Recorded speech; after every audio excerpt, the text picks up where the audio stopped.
Olá! De acordo com o Ministério das Relações Exteriores, 2,5 milhões de brasileiros estão vivendo fora do país. Quais as recomendações para fazer essa escolha? E os cuidados jurídicos? Para nos responder essas perguntas, recebo no Alesp Cidadania de hoje o especialista em mentoria nos Estados Unidos, Bruno Avelar. Bruno, seja bem-vindo à Rede Alesp. Muito obrigado pelo convite. Será um prazer estar aqui para poder tirar a dúvida aí dos espectadores. Recebo também o advogado especializado em Direito Internacional, Dr. Ricardo Cerqueira Leite. Dr. Ricardo, seja bem-vindo à Rede Alesp. Eu que agradeço o convite, Melissa. É um prazer estar com você aqui, com o Bruno e com todos aqueles que vão nos assistir. Olha, esse é um tema muito importante para a gente abordar, porque a gente sabe que tem muita gente que tem esse sonho de viver em outro país. E muitas vezes esse sonho é atropelado, literalmente, né? Acredita em promessas aí que não são muito adequadas e acabam caindo em algumas armadilhas. Então, eu acho que a ideia do nosso programa de hoje é esclarecer um pouquinho sobre esse assunto. Bruno, muitas pessoas vivem o sonho de morar em outro país, né? Tem que ter uma perspectiva de educação, uma perspectiva de profissão. Vale a pena? Com certeza vale a pena. Eu digo sempre que as pessoas têm que tomar uma decisão baseada em informação, né? Ela com a informação na mão, ela consegue fazer uma autoanálise, consegue ponderar para depois tomar uma decisão. E não tomar uma decisão de mudança de país baseada em uma decisão de emoção. Então vale a pena sim, com certeza é muito viável desde que haja planejamento. Doutor Ricardo, a partir do momento que a pessoa define que ela vai estudar ou vai trabalhar lá fora, existem requisitos para isso? E os requisitos, eles são os mesmos no caso de quem vai trabalhar e de quem vai estudar lá fora? Olha, na linha do que o Bruno acabou de falar, a informação é fundamental e alguns dos requisitos para que alguém possa estudar, por exemplo, nos Estados Unidos, é buscar uma instituição que vai aceitá-lo ou aceitá-lo. Normalmente, para que isso aconteça, existe um teste de proficiência que o indivíduo precisa fazer nesse processo de aceitação.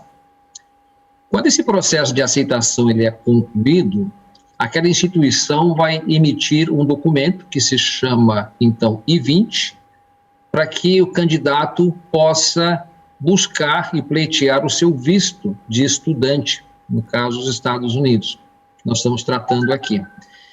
E, às vezes, um dos erros que a pessoa comete, ela foi aceita, mas ela ainda não tem o visto. E, então, ela pode iniciar um processo de mudança sem ter a sua aceitação naquele país. Então, eu diria que os passos iniciais de quem do lado de fora, né, do país, no caso dos Estados Unidos, seriam a aceitação, o I-20, o visto. E aqui no Brasil, a pessoa precisa considerar a sua declaração de saída definitiva do país, se essa saída for um período longo. Porque se ela não o fizer, em algumas circunstâncias, ela poderá ser considerada residente tributário no Brasil e também nos Estados Unidos. E nós não temos um tratado para evitar bitributação entre os países, e aí a pessoa poderá correr o risco de se submeter a uma tributação, tanto no Brasil quanto nos Estados Unidos. Em linhas gerais, eu diria que esses são os principais cuidados que o indivíduo deve tomar antes de implementar a sua decisão. É muito importante isso que o senhor acabou de falar, doutor, porque muitas pessoas acabam, como eu falei antes, fazendo tudo sem um planejamento antecipado e aí acabam incidindo em problemas, em riscos que a gente tem que alertar sobre esse assunto, sobre essa questão dos riscos, que é muito séria. Muitas pessoas vão com promessas de emprego e acabam chegando em outros países e isso efetivamente não se confirma, né? Então, é importante que todos os causos legais, digamos assim, sejam adotados ao longo dessa escolha, né, para o país que a pessoa vai. Bruno, quais são os riscos das pessoas que vão sem planejamento? Efetivamente, como é que a pessoa pode se meter numa enrascada, vamos dizer assim? Olha só, ontem mesmo eu estava conversando com um casal que chegou nos Estados Unidos, aqui na cidade de Orlando, e eles vieram sem planejamento. O que é sem planejamento? Decidiram, né? Falaram, olha, pela educação dos nossos filhos, vamos morar nos Estados Unidos e vamos chegar lá, vamos comprar uma casa, comprar um carro e depois a gente vê o que faz. Normalmente é assim, né? O brasileiro chega aqui nos Estados Unidos, compra uma casa com piscina, compra 2 carros novos, porque aqui é tudo muito acessível, ele vai adquirindo contas, vai fazendo anual de parque, e aí ele deixa sempre o green card para depois, na hora que aperta, na hora que ele de fato entende que manter um status de estudante, ele não pode trabalhar, como turista, ele também não pode trabalhar, sem contar que ele perde muitos benefícios. Aí começa o corre-corre de ir atrás de um advogado para poder aplicar um processo migratório, e muitas das vezes eles não sabem o que estão fazendo.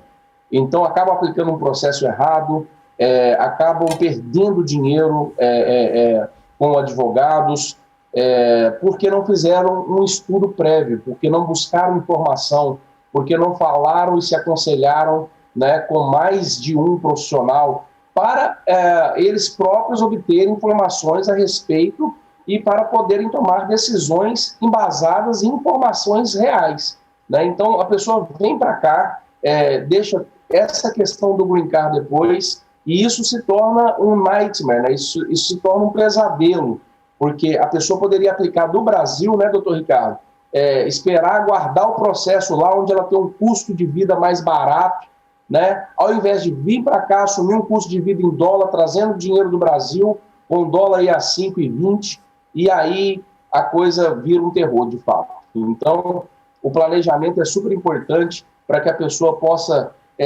assegurar, né, a obtenção do seu green card, para não passar por esse tipo de dor de cabeça aqui, que o doutor Ricardo aí deve ter já visto muitos casos.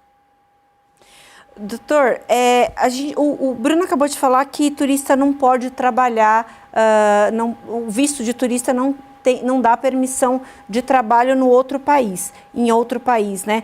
É interessante que a pessoa conheça o ordenamento jurídico, essa é uma regra mais universal, mas é interessante que essa pessoa que está indo para outro país conheça o ordenamento jurídico daquele país, para que ele não tenha problemas em outras questões aí que são diferentes, são tratadas de modo diferente do que o Brasil?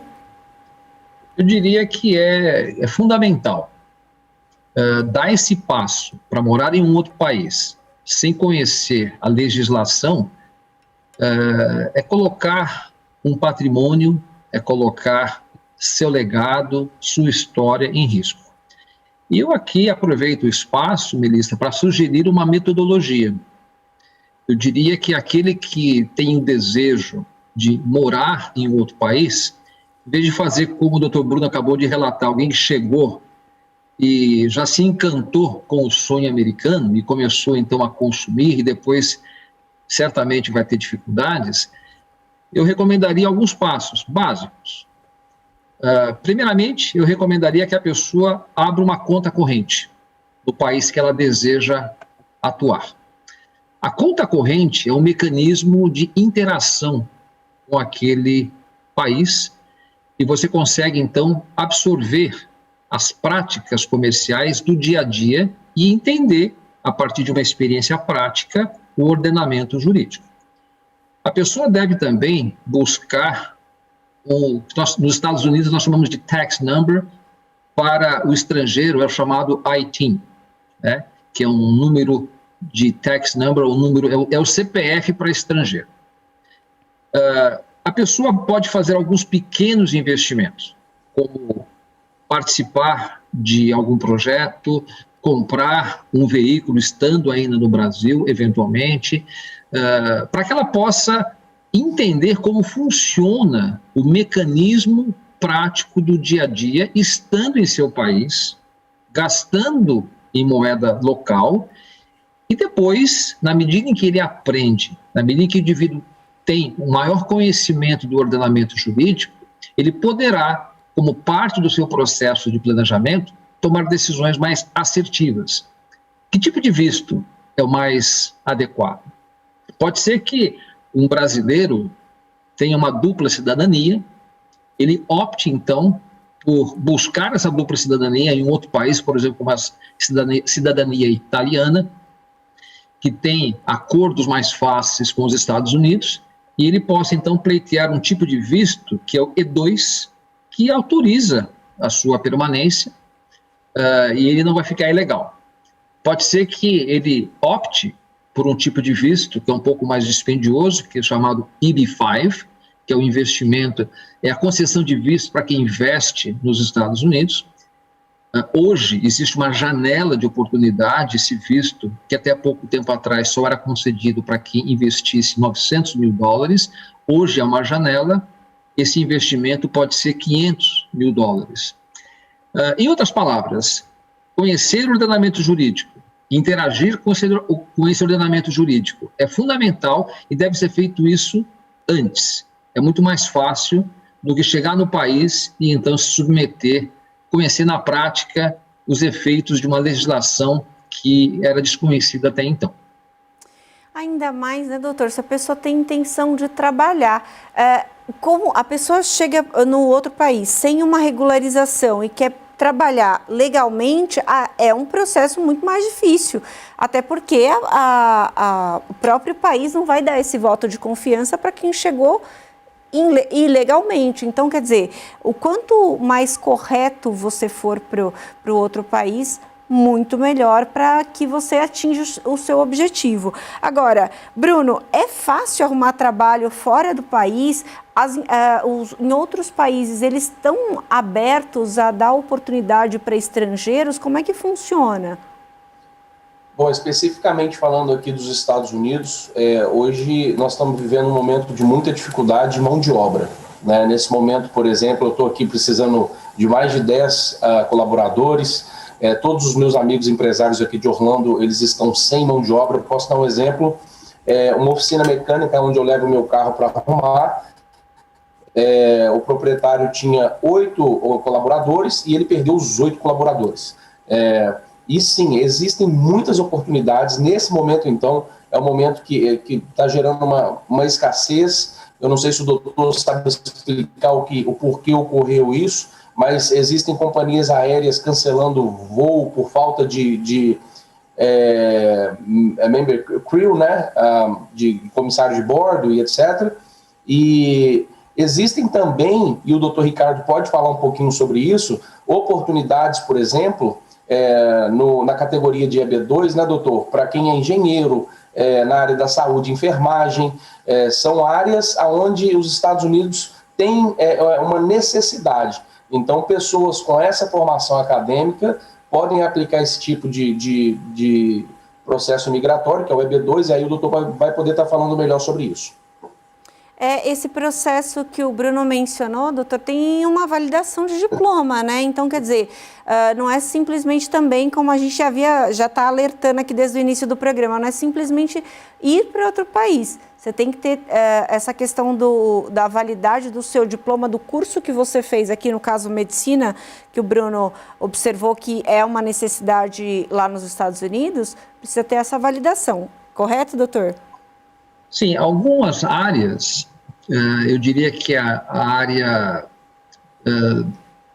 de tecnologia é uma área que absorve muita mão de obra e, comprovada a especificação, a capacidade técnica, é possível conseguir esse tipo de visto, mas é um processo, né? Normalmente, quem tem o interesse de imigrar com uma capacitação técnica, pelo próprio perfil, faz a pesquisa, se familiariza e não corre o risco de ir para um país, na minha experiência eu tenho visto isso, sem esse planejamento, porque o perfil técnico já lhe põe esse cuidado. Mas sim, existe essa possibilidade de conseguir uma autorização de trabalho dessa forma, ou também uma empresa local que faça, né, uma oferta e aí então a pessoa vai até o local já com a oferta colocada, né? O que não deve acontecer é a pessoa entrar com visto de turista, ou mesmo com visto de estudante, sem capital. Aí é uma situação de limitação. Ele corre o risco de se tornar, ter dificuldades para exercício da sua profissão. Ele vai conseguir, como o doutor Bruno comentou, né? Hoje há uma escassez de mão de obra. Tem várias razões para justificar isso. Uma delas talvez seja aí os auxílios que o próprio governo está dando em razão da pandemia. Então muitos, enfim, talvez não sintam a necessidade do trabalho. E outras razões. Existe sim escassez de mão de obra, mas o empregador que emprega pessoas sem o seu status adequado, ele também corre riscos. Então, não é um plano de longo prazo imigrar com um visto equivocado e aí tentar um trabalho se ele não tem o visto adequado. Talvez, né, uma alternativa seja olhar para outros países que tenham uma situação de mais facilidade, né? O Canadá talvez é um país amistoso, mais amistoso para imigrantes.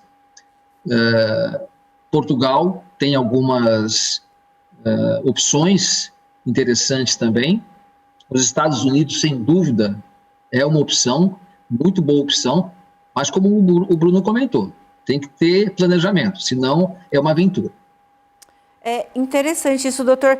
A gente sabe, como eu comentei antes, que existem aí agências que dão falsas promessas de emprego no exterior. E aí, quem cai nesse tipo de golpe? A quem eles pedem socorro? A polícia local? Ao Itamaraty? Qual que é o respaldo que uma pessoa que foi enganada efetivamente pode ter fora do seu país de origem? Veja, aquele que causa dano a outra pessoa, em qualquer parte do mundo, ele tem a obrigação de indenizar. Então, quais são os caminhos que a pessoa tem? Se a conduta é uma conduta fraudulenta, a nível, ou em nível, melhor dizendo, que se aproxima de uma conduta criminosa, sem dúvida levar ao conhecimento das autoridades, inclusive locais, porque se ele está praticando uma conduta criminosa e está gerando vítimas e está gerando prejuízo, isso é uma conduta criminosa que deve ser do conhecimento das autoridades locais do país onde ele está. Além disso, escolher um profissional da sua confiança para pleitear as indenizações cabíveis. E, além disso, informar o Ministério das Relações Exteriores acerca da prática, acerca dessa conduta. Então, seriam pelo menos 3 canais. Um canal institucional do próprio país onde a pessoa está, que seria a autoridade policial. O canal do país onde essa pessoa tem ou teve a sua cidadania, que, no caso, é o Brasil, o Ministério das Relações Exteriores, ou, então, procurar um profissional, um advogado, para que possa pleitear a indenização. Mas o melhor é não passar por nada disso, o melhor é planejar e evitar o problema. Com certeza, doutor. E, inclusive porque muitas pessoas acabam se colocando numa situação extremamente arriscada. E isso vale também aqui para o Brasil. Aqui no Brasil a gente tem ali dentro da Secretaria de Justiça e Cidadania, aqui no estado de São Paulo, tem uma busca constante contra o tráfico de pessoas, porque também acabam incidindo aí nesse tipo de problema que é muito grave, muito sério. Então, como o senhor falou, o ideal é que a pessoa não passe por isso. Agora, Bruno, é muito comum a gente ouvir as pessoas falando assim, eu vou para outro país, eu não domino o idioma, mas eu me viro lá e eu vou conseguir, ao longo do processo, me adaptar ao ambiente. É real isso? Dá para a pessoa buscar, no caso da oportunidade de trabalho, ir para outro país sem o domínio do idioma local? Nós sempre recomendamos que a pessoa ela estude, né? Isso faz parte do planejamento. Aprenda a língua para que a língua não seja uma barreira, principalmente para aqueles que vêm para cá, para os Estados Unidos, investir, né? Como você vai abrir um negócio, começar a iniciar um negócio sem falar a língua, a não ser que você tenha um negócio dentro da comunidade brasileira. É possível conseguir trabalho, muita gente vem sem falar o inglês, acaba trabalhando dentro da comunidade brasileira ou acaba conseguindo algum tipo de subemprego, né, que a gente chama aqui, onde ela não tem a necessidade da comunicação, apenas de exercer a função dela ali dentro de uma cozinha, por exemplo, um auxiliar de cozinha, um preparador de salada, um auxiliar de chefe, uma pessoa que faz faxina. Então ela não precisa do idioma, mas com certeza as oportunidades são muito melhores quando a pessoa domina o idioma do país para o qual ele se dirige. Doutor Ricardo, o senhor falou na sua resposta anterior sobre essa questão do capital. Tem também essa previsibilidade de quanto dinheiro, por exemplo, a pessoa está levando do Brasil para o exterior, para se manter, para ter uma vida razoável nesse outro país por um período? Como é que funciona essa questão financeira? Veja, se você carrega consigo quantidades em moeda, em numerário, em cash, maior do que $10.000, no caso dos Estados Unidos, você precisa declarar. O máximo que você vai trazer consigo seria $10.000. Porém, há uma maneira muito mais prática de você fazer isso. Quais seriam as formas? Eu falei numa outra das respostas que é altamente recomendável que a pessoa, ainda no Brasil, abra uma conta corrente.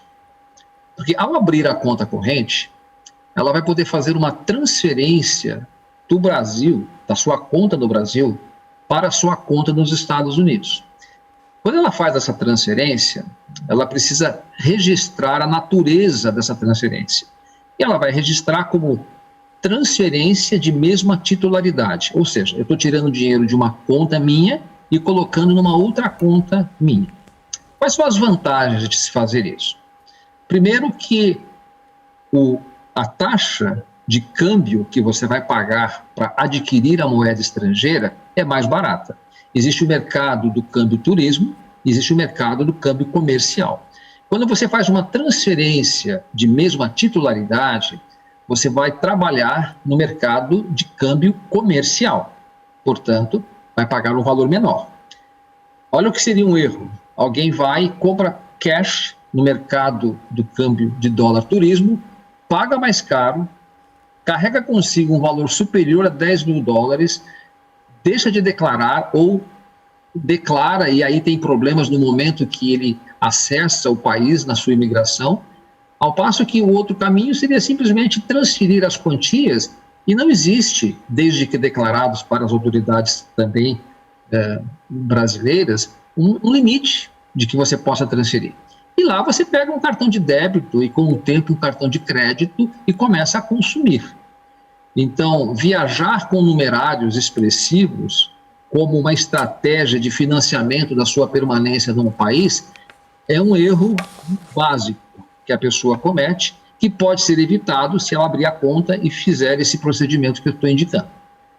Ok, a gente vai parar para um rápido intervalo e daqui a pouquinho a gente está de volta com mais Alesp Cidadania falando da imigração. Vamos lá.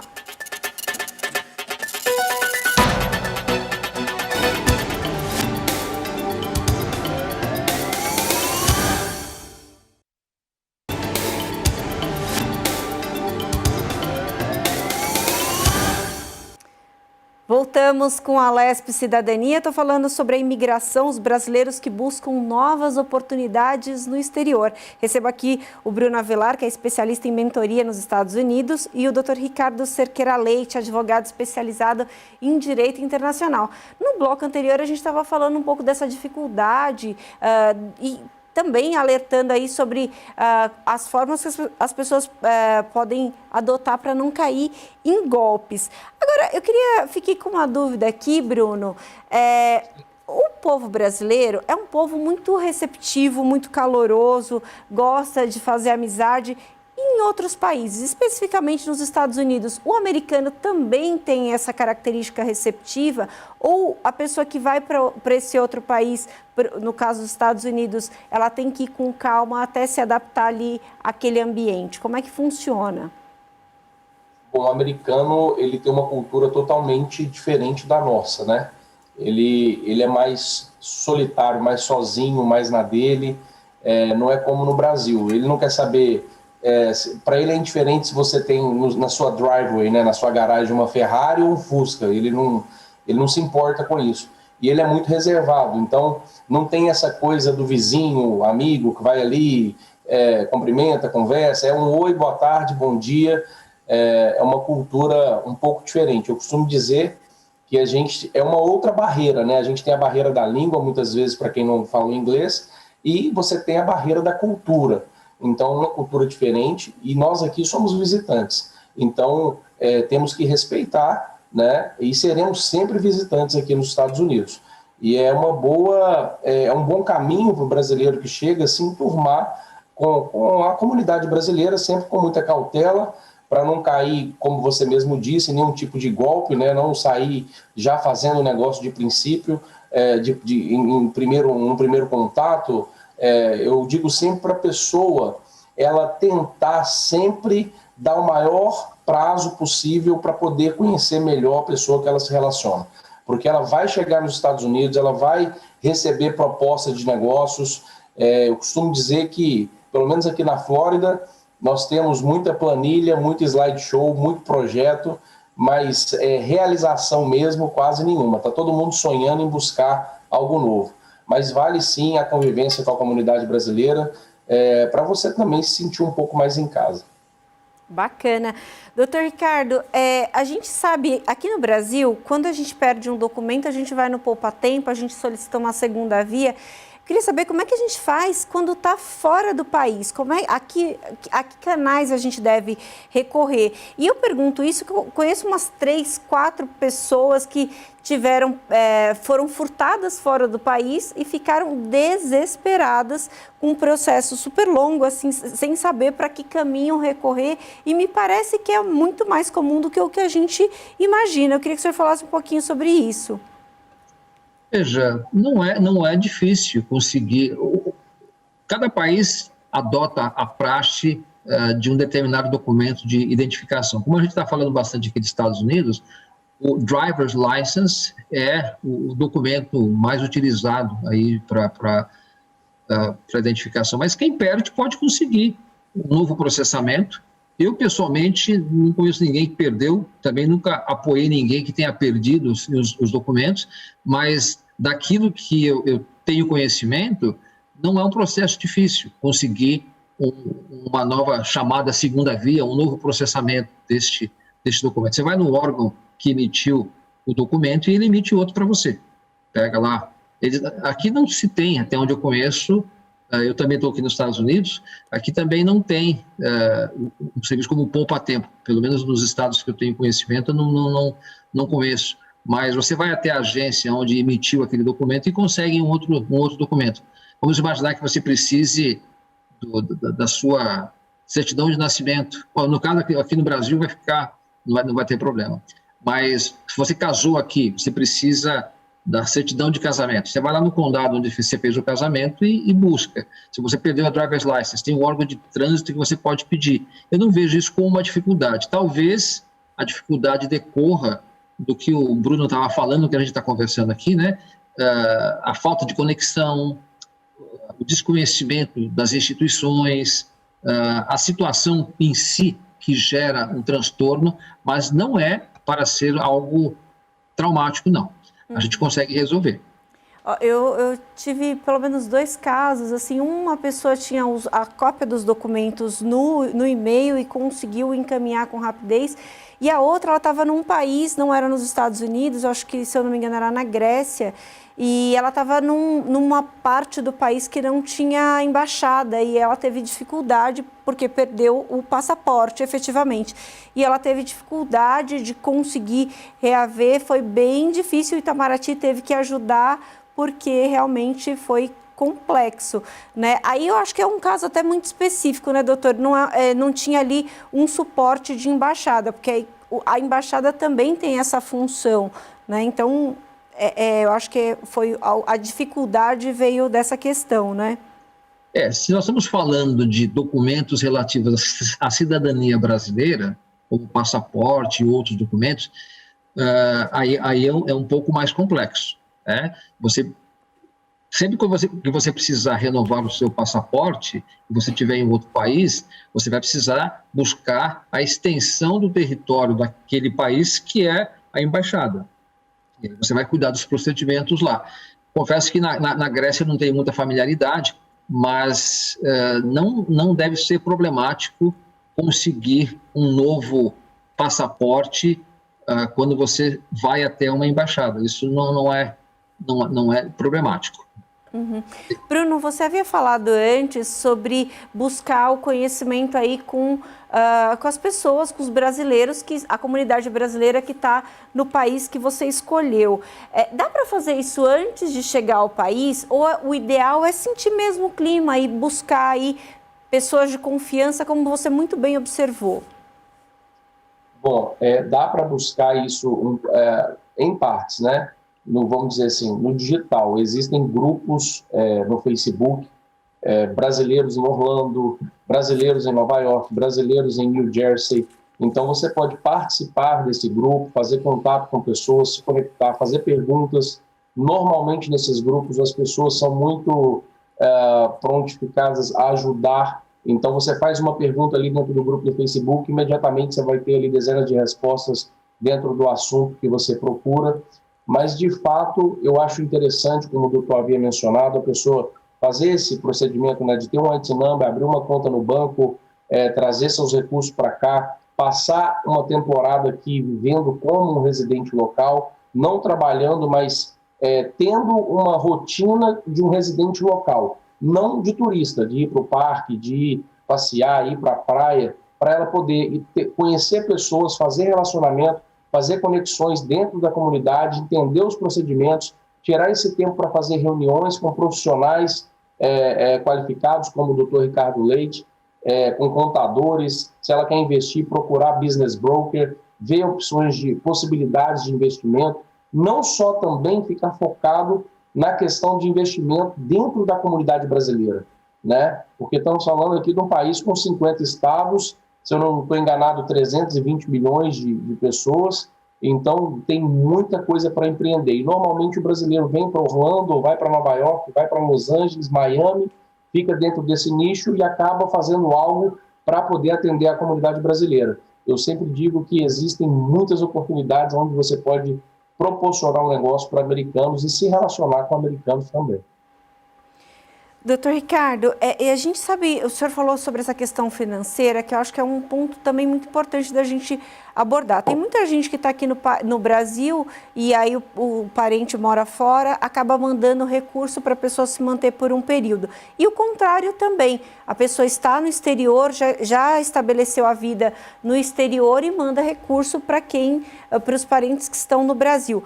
Essa transação, essas transações, precisa de algum cuidado específico para que não tenha problema? Por exemplo, o que o senhor mencionou aí da dupla tributação, como é que funciona?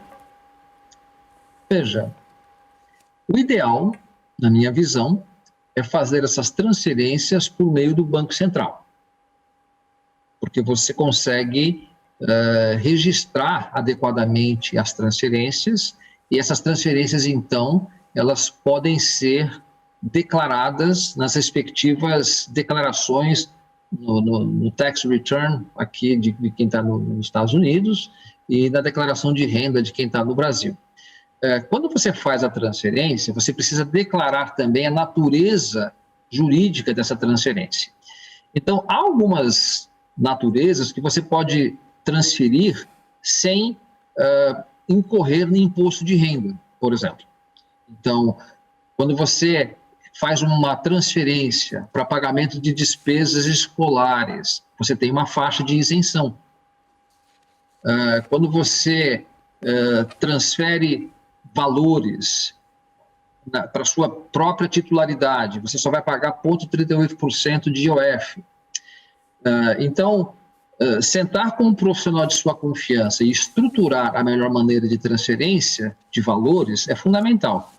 Infelizmente, às vezes as pessoas não fazem isso e fazem transferências por vários canais que estão disponíveis e, como os valores não são tão expressivos, acaba não se tendo um problema. No entanto, você não desenvolve um conhecimento para que, quando precisar fazer a transferência de valores maiores, você pode usar um canal inadequado.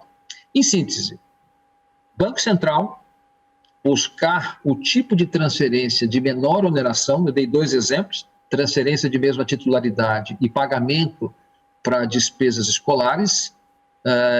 Fora isso, aí a coisa pode ficar um pouquinho mais complexa e eu recomendo que cada interessado busque o seu próprio profissional de confiança para ter uma explicação detalhada conforme o plano de remessa. Parece que o grande conselho do nosso programa de hoje é esse, né, doutor? Ter alguém que de fato entenda do assunto para você não incidir em erro nem numa armadilha. Então, quer dizer, ter o respaldo de um advogado que já tenha uma vivência, ou de um contador, ou de um outro profissional de fato, que já sabe o trânsito entre um país e outro, é essencial aí para que, como o Bruno bem observou, não se perca dinheiro, né? Então, eu acho que é o grande conselho do nosso programa de hoje. Bruno, a gente sabe, aí nos Estados Unidos, o país é o país que tem mais brasileiros, né? São mais de 1 milhão de brasileiros aí vivendo o sonho americano. E claro que a maioria, que as pessoas querem o chamado Green Card. E aí algumas optam pelo caminho mais curto. Isso é possível? Existe esse caminho mais curto para esse visto permanente? Como é que funciona efetivamente esse tão sonhado Green Card? Olha só, essa é uma pergunta, creio eu, para o doutor Ricardo Leite, que é advogado. Eu não sou advogado imigratório. Eu acho que não existe caminho curto, existe processo, existe trabalho. Os caminhos, o doutor Ricardo vai poder falar melhor que eu, mas existe um processo a ser seguido. O Obama, quando era presidente, uma vez fez um speech e falou o seguinte, ele falou em inglês, né? It's always a way, just follow the book. Sempre tem um caminho, né? Siga as regras. Então, seguindo as regras, qualquer pessoa capacitada, né, para aquele processo pode obter um green card, mas um caminho curto não. Eu acho que o mais curto foi o que o doutor Ricardo Leite aí mencionou, que é o EB-5, né, com investimento aí hoje de $500 mil. Porém, é bom deixar claro essa questão do sonho americano. Outro dia eu estava fazendo uma live falando sobre isso e foi muito interessante o que um corretor aqui de Orlando falou, o Pavone, e perguntaram para ele, né, o que é o sonho americano na sua concepção, e ele disse, o sonho americano é dignidade, né? Aqui você trabalha, você ganha o justo e você tem dignidade. Então, muita gente acha que o sonho americano é morar em Hollywood, Beverly Hills, andar de Ferrari, ter mansão de tantos milhões, quando, na verdade, o sonho americano, o que o americano vive é ter uma casa própria, ter uma franquia, um carro na garagem e uma situação financeira estável. Então, é mais ou menos por aí. Doutor Ricardo, eu queria reiterar para o senhor essa questão do Green Card, porque eu acho que é muito importante, muita gente do outro lado da tela está com essa preocupação, porque tem muita gente que promete que o visto vai sair de uma maneira rápida e fazendo isso ou fazendo aquilo outro, e a gente sabe que, como o Bruno muito bem observou, que há um processo a ser seguido, há um trâmite a ser seguido. Eu queria que o senhor falasse um pouquinho sobre essa questão que é extremamente importante. Perfeito. Veja, eu conheço relativamente bem os procedimentos, com o propósito de assessorar empreendedores brasileiros que querem vir aos Estados Unidos. Mas eu sempre recomendo conversar com um advogado de imigração local. Eu sou um advogado brasileiro que estudei aqui, trabalho, venho com frequência para cá, mas eu faço essa ressalva. No entanto, você está 3 caminhos aqui. Um dos caminhos é o denominado EB-5. O que é o EB-5? Aqui nos Estados Unidos, há algumas regiões que o governo americano ele deseja desenvolver. Então, eles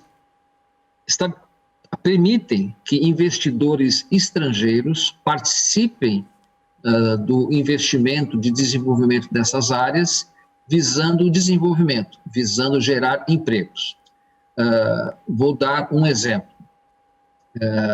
Existe um empreendimento que eu tenho conhecimento, no estado de Indiana, vai ser criado um complexo comercial e ali existe a possibilidade de investidores estrangeiros participarem e como eles vão ajudar a gerar empregos, eles se qualificam para esse Green Card.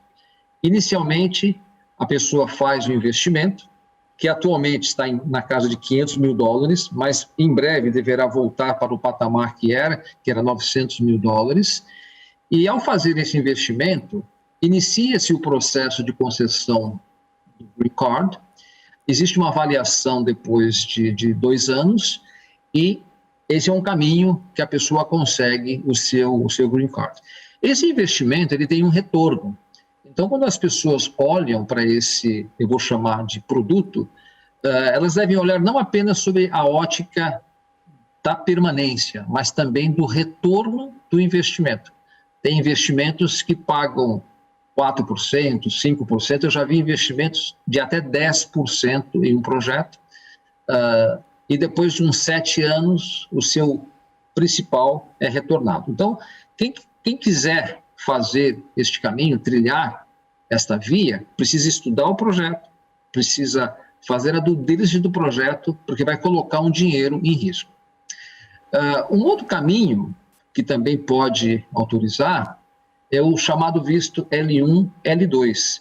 Então, você faz o investimento de acordo com um plano de negócio e você gera empregos e depois de 2 anos você pode renovar esse visto. O risco desse procedimento, eu já vi alguns casos de pessoas que começaram com o visto L1, L2, que é uma via que permite o Green Card, com investimentos menores. No entanto, no momento da renovação, o governo americano tem criado algumas dificuldades. Então, é um caminho que tem alguns riscos, mas é também um caminho possível. E, às vezes, pode acontecer de alguém conhecer, né, o amor da sua vida num outro país, ou aqui nos Estados Unidos, vir a se casar e, então, conseguir o seu Green Card, depois da sua cidadania, por esse caminho. Então, são 3 caminhos que eu citaria, né? O visto L1, L2, com as ressalvas que fiz, o visto EB-5 e também a questão do casamento, que permite a permanência aqui no país. São bons caminhos, viu, doutor? Com certeza, inclusive uma esperança para quem está buscando um casamento, é uma opção bem viável e interessante aí. Agora, o senhor comentou anteriormente, doutor, que sobre o visto para o investidor, né? O visto para quem tem $500 mil, que não é não é uma conta bancária de qualquer pessoa, né? E boa parte dos brasileiros não chegam a esse patamar. E aí eu queria que o senhor falasse um pouquinho sobre essa pessoa mais humilde que de repente está buscando também essa perspectiva dentro do país, quais os caminhos, ou se ele ou é um desencorajamento para essas pessoas que vão buscar que tem um perfil mais humilde. E sempre, o Bruno havia mencionado antes dessa questão do subemprego, né? A pessoa que vai irregular acaba indo para o subemprego. Nesse caso, também é uma tendência, doutor, ter essa pessoa que tem menos recurso ir para um subemprego? Eu entendo que este é o risco. Os Estados Unidos, para quem quer morar aqui e quer obter a cidadania, não quer ficar à margem dos direitos que a sociedade oferece, precisa entender que esse passo demanda investimento, para não ficar à margem e ficar no subemprego. Agora, talvez alguns passos práticos que quem está nos ouvindo possam seguir, eu diria que, inicialmente, vir para o país e estudar inglês, por exemplo. Conseguir uma aceitação em uma escola de idiomas aqui nos Estados Unidos, o chamado Accredited School. Essa escola vai lhe dar um I-20, você consegue, então, conseguir o visto F1, F2, e você entra no país legalmente como estudante. Você não vai poder trabalhar, excepcionalmente, em alguns casos, você pode trabalhar no campus até 20 horas por semana, mas pelo menos essa experiência no país, estudando inglês, conhecendo a cultura, estabelecendo conexões com a sociedade, você pode gerar informação prática. Como o Bruno bem disse, muitas vezes alguém vai para o país e tem uma experiência de turista e não conhece o dia a dia. Então, me parece que um bom caminho para quem quer estudar ou para quem quer imigrar para os Estados Unidos seria vir com um visto de estudante, estudar aqui e aí, a partir disso, conseguir essas informações, as conexões corretas para avaliar quais são as possibilidades. De forma alguma, eu recomendaria alguém que tem o desejo de imigrar para o país vir para cá com visto de turista, se a pessoa precisa efetivamente gerar uma renda.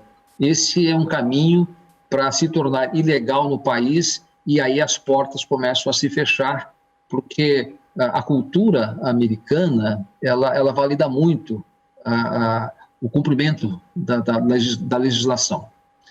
Quando a gente deixa de cumprir a legislação, a gente começa a ter outras dificuldades de inserção na sociedade. Então, vir como um estudante, eu acredito que seja um bom caminho para quem tem um orçamento mais reduzido e, a partir daí, explorar as outras oportunidades. Não sei qual a visão que o Bruno tem, qual a experiência que ele tem tratado com muitas pessoas. É importante isso que o senhor falou, doutor, porque muita gente cai nesse erro de ir como turista, achar que lá vai conseguir um trabalho e tudo vai se resolver. Não é assim que funciona. O alerta está muito claro. A gente está chegando no final da nossa conversa, mas eu queria fazer uma última pergunta para ambos, que eu acho que é interessante para a gente amarrar o nosso bate-papo. A gente sabe que os Estados Unidos, no caso especificamente onde ambos estão, vacinou bastante gente, está nesse processo de retomada da economia no pós-pandemia.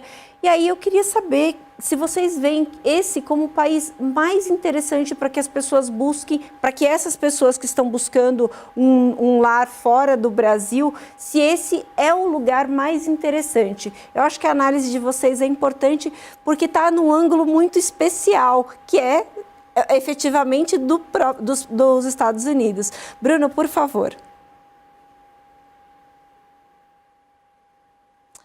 A gente está sem o seu áudio, Bruno.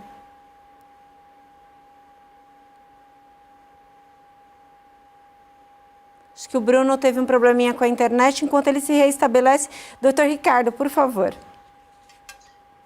Veja, os Estados Unidos, sem dúvida, é um país de oportunidades. Eu diria que Acho que o Bruno está voltando, mas vamos lá. Eu diria que eu ouvi uma frase um tempo atrás que me marcou, né? Aqui é um país que você consegue se tornar aquilo que você deseja, porque a estrutura local ela permite esse desenvolvimento. Então, sem dúvida, é um país para se considerar. No entanto, a gente não pode dar um passo sem o devido planejamento. Eu reitero aqui alguns passos práticos para quem deseja imigrar para os Estados Unidos. Aprender o idioma é importante. Então, matricular-se numa escola aqui, ficar um tempo aqui estudando, conhecendo a cultura é fundamental. Durante esse período, a pessoa pode abrir uma conta, pode fazer pequenos investimentos e começar a sua vida aqui como um estudante, estabelecendo conexões. Não ficar ilegal no país. Eu recomendo que isso de forma alguma ocorra. Busque uma oportunidade, dentre aquelas que nós discutimos aqui, mais cabível à sua realidade.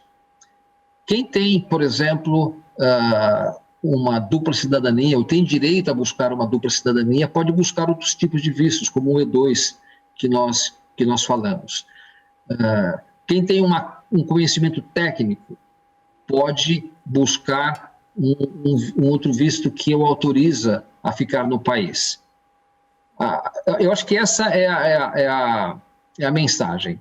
Arriscar-se e ficar no país sem a devida permanência é limitar oportunidades. E com o tempo isso pode gerar algum desgaste e a pessoa pode ficar aí desmotivada. Então essa seria a minha mensagem final desse nosso encontro.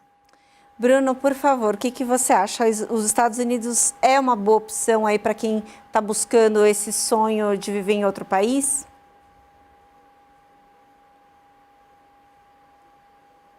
Bruno, você me ouve?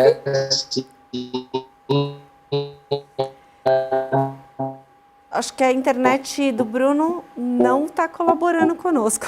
Eu ouço perfeitamente. Consegue. Ela não está ajudando, né? Pode falar, Bruno. Consegue me ouvir? Agora sim. Acho que Bom, o Bruno...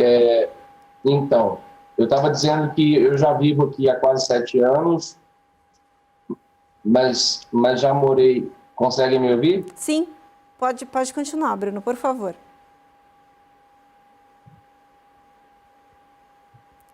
A internet do Bruno está instável, então...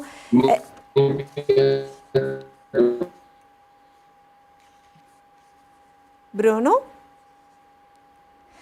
Bom, a internet do Bruno está instável, a gente pede desculpas. Esse é um pouco do viver em home office, que a gente está em home office e através gravações através da internet, mas acho que deu para entender bem a mensagem do programa de hoje, que é de cuidado mesmo quando a gente vai buscar a perspectiva em um outro país. Doutor Ricardo, muito obrigada pela sua participação aqui no Alesp Cidadania. Obrigada ao Bruno, que não conseguiu restabelecer a conexão, mas que também deu uma contribuição muito importante para o programa de hoje. Se eu quiser fazer um agradecimento final, doutor, fique à vontade, por favor. Eu agradeço o convite, eu espero que esse nosso encontro sirva para provocar e também oferecer um bom conteúdo para os seus telespectadores e apenas dizer que, sem dúvida, buscar uma outra cidadania, viver em um outro país é algo bom. Nós precisamos buscar expandir os nossos horizontes. Existe sempre uma coisa que eu chamo de distância psicológica, né? Que é o desconhecimento. Então, quando a gente consegue reduzir a distância psicológica que nos separa entre onde eu estou como cidadão e o país onde eu desejo desenvolver uma atividade, a chance de sucesso é muito maior. Dar este passo sem o planejamento adequado é perder aí o controle da situação. Então, eu acho que esse espaço é muito importante, porque, como você bem disse, Melissa, muitas pessoas têm esse interesse, mas nem sempre fazem a lição de casa para buscar todas as informações, e eu acredito que encontros como esses ajudam, e eu fico feliz de poder participar de alguma forma e ajudar. Muito obrigada, doutor. Esse foi mais um Alesp Cidadania. A gente falou da imigração, os brasileiros em busca de novas oportunidades fora do país. A gente falou com o Bruno Avelar, especialista em mentoria nos Estados Unidos. Ele acabou tendo a sua conexão interrompida no finalzinho, mas a gente conseguiu entender muito a mensagem que ele nos passou. Falamos também com o doutor Ricardo Cerqueira Leite, advogado especializado em Direito Internacional. Você fica agora com a programação da Rede Alesp. Você pode rever esse programa e outros programas da Rede Alesp nas nossas redes sociais. Obrigada pela sua companhia e até a próxima.